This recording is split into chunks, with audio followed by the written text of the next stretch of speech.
पहली अनुसूची में है राज्यों का उल्लेख, जिसमें 28 राज्य 8 यूटी हैं। दूसरी अनुसूची में वेतन भत्ते और पेंशन का उल्लेख है।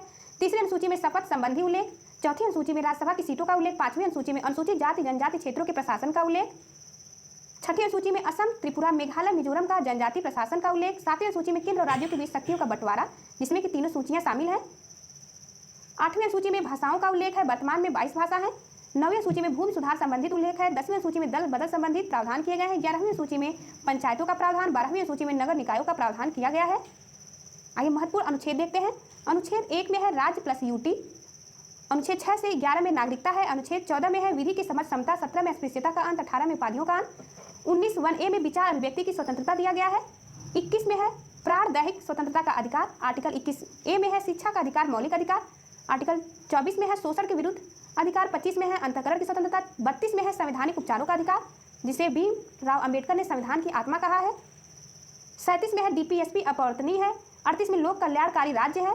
39(a) में निःशुल्क विधिक सहायता। 40 में ग्राम पंचायत का गठन। आर्टिकल 44 में समान नागरिक संहिता। 47 में पोषण। 50 में कार्यपालिका न्यायपालिका का पृथक्करण। 51 में अंतर्राष्ट्रीय शांति। 51(a) में मौलिक कर्तव्य है, यानी फंडामेंटल ड्यूटी।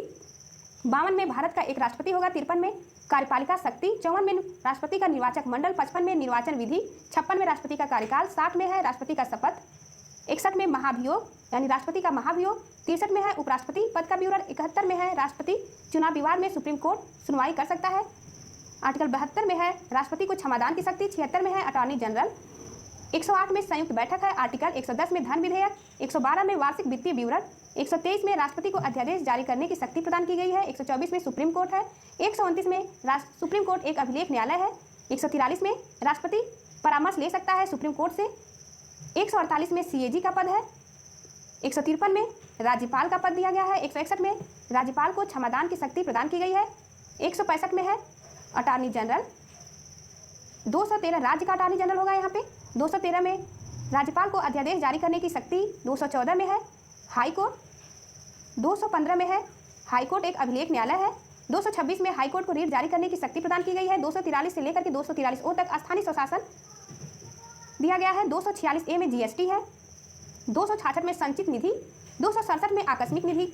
आर्टिकल 280 में वित्त आयोग है। आर्टिकल 300A में संपत्ति का अधिकार। 315 में है यूपीएससी। 324 में है निर्वाचन आयोग। आर्टिकल 338 में है एनसीएससी। आर्टिकल 338A में है एनसीएसटी।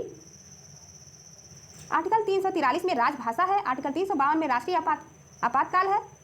आर्टिकल 356 में राष्ट्रपति शासन है। आर्टिकल 360 में वित्तीय आपात है, जो कि अभी तक भारत में कभी नहीं लगा है। आर्टिकल 368 में संविधान संशोधन। आर्टिकल 370 में Jammu Kashmir. Thank you for watching. चलिए मिलते हैं आपसे।